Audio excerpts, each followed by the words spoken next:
Well, when I was growing up, that and I'm relating to your question. I mean, I don't have an answer. Number one, I don't, because I wasn't an OG. I wasn't on the street. You know what I'm saying? I'm 17, military, right? Right. So Right. So for me to give any advice on that, I can't.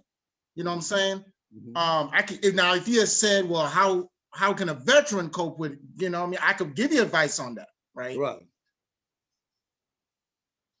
But I think as a veteran, excuse me, but as a veteran, how would you do that? How would you go about that as a veteran? I would confront their anger. I would sympathize with their anger. Would you sympathize or empathize with it? Both. Okay. The more the merrier, because you can't, because and I hope Crystal and Nabiha jump in too, because we want to hear from y'all. Yeah, yes. I've like you. Excuse me for taking up time. No, it's okay. This is what it's here for. This is why we're here. No apologies. But like you grew up in California. I grew up in the islands. Other people, Crystal, Nabiha, and other people have been on here. We all grew up in different places around the country and pretty much around the world. We had one time we had Dr. Abraham on here. He's from Africa, and he was talking about discrimination. Like he said, you won't even believe, but I get it. We get it. But society has made this ingredient of racism so well that it doesn't really matter where you came from. You're gonna come in with this anger inside. Yeah. I don't like white people for a long time. I mean, I'll tell you like this. I was a good soldier.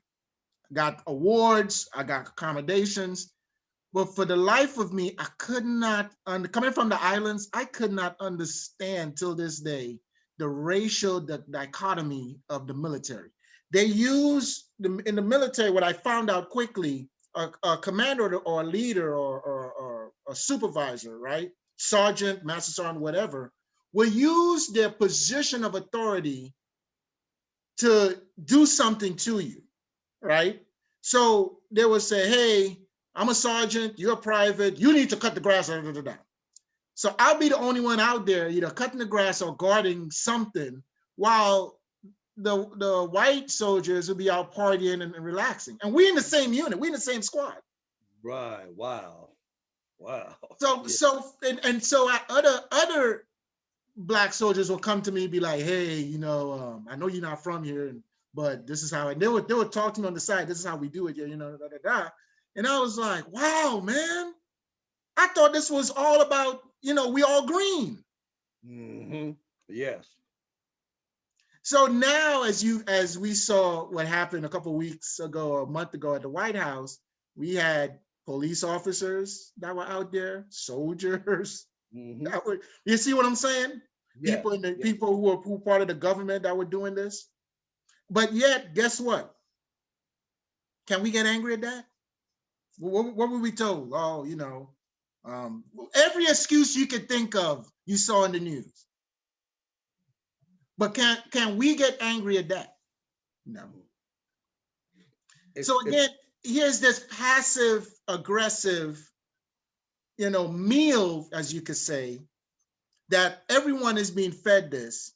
And it's lastly, I'm gonna say this, that it's so funny. It's just like a movie.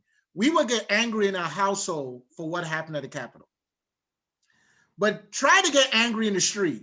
Oh, you can't talk about it. Wow. Right? Yeah, yes. Crystal, Nabiha, any of y'all want to chime in? Yeah, I have something to say. I think that we are angry, but I think that people don't know what to do with that anger. Oh. Okay. I think that there needs to be something. I think there are different organizations and they have to figure out how to make it work. But there's a big void of what do I do with this? I don't want to go out and picket in the streets. That's not what I'm going to do. People do different things in their own way, and things are happening and people are making moves.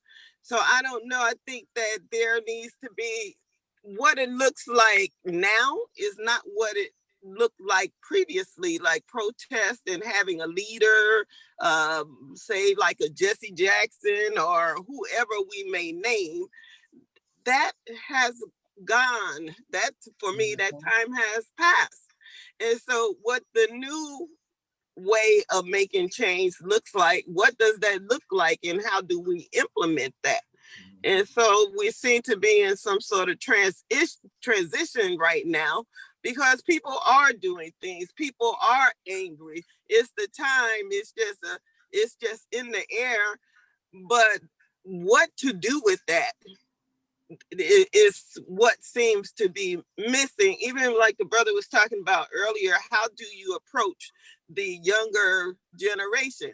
Well, they are angry too, but we have to talk to them because they are miseducated. Of course. They don't know what to do with that. That's why they are where they are, and they are doing what they're doing, because you'd be so surprised at their lack of knowledge, that you can go through 18 years and nobody tell you that you are valuable, that you are a contributor. We just take it for granted that they're out there, but they come from all these dysfunctional, maladjusted places, and you can go through the cracks without having some positive influence in your life, and people just looking at you and not knowing that you're hungering and you're longing for something. And so we have to have bonds and relationships and talk to them about things that are meaningful. And what they are interested in is justice and how to make money and change this economy. I work with students who are 12, 13 years old, and they don't really want to hear about the educational system. Why are you teaching us this stuff that does not have any effect on my life? I want to know about the economy. I want to know how to make money. I want to know how to end this discrimination, this injustice. But what do we have for them? That's what I see that's missing. Yeah. Ma'am. Very well said. Thank you. Yes, very well said. I look. Yeah. You said. Go ahead, Rudy. Remember what she said. I said the most powerful thing on this earth. How do I make money? Yes. I don't care about nothing else. Passive. That's passive. And the anger she was talking about, everybody's angry, but I guarantee you this, and I'm not a predictor or anything like that, but if everybody had big money, who would be angry? Who would be angry? You understand? So that's why God didn't bless everybody with money, because it needs to be what you said. Go back to the biblical days. It needs to be anger, but it needs to be directed in the right direction. Well, yes. I mean, yes. And I had that thought, and I'm not going to lose it this time. Yeah, that's what I wanted to say. Let me ask a question. People are angry now. You think they're going to go back to sleep and be passive as time progresses? No, I don't. You don't? No. You sure? No, I'm not for sure. No, I'm not for sure of anything but one thing: life and death. Well, yeah.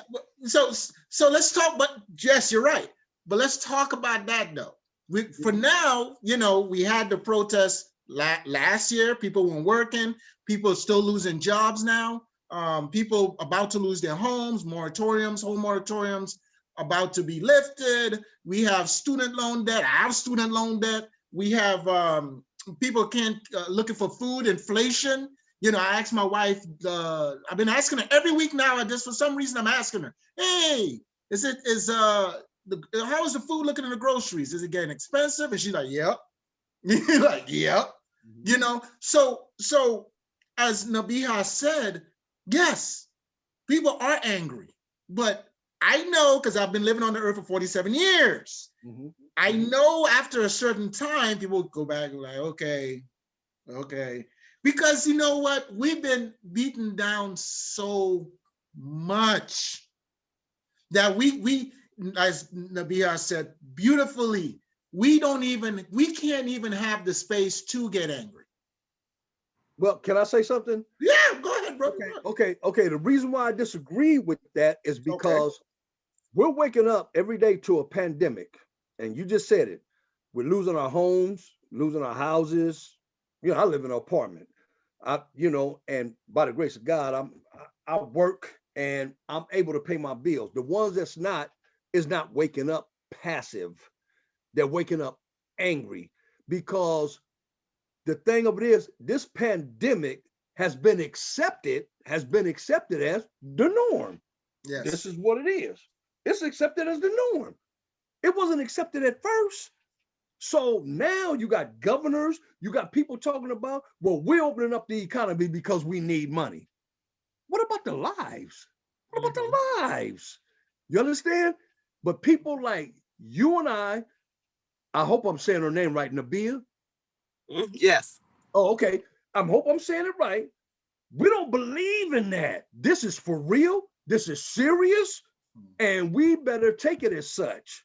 But the thing of it is, people is waking up each and every single day in a worse bind than they was in yesterday. How can you be passive with that?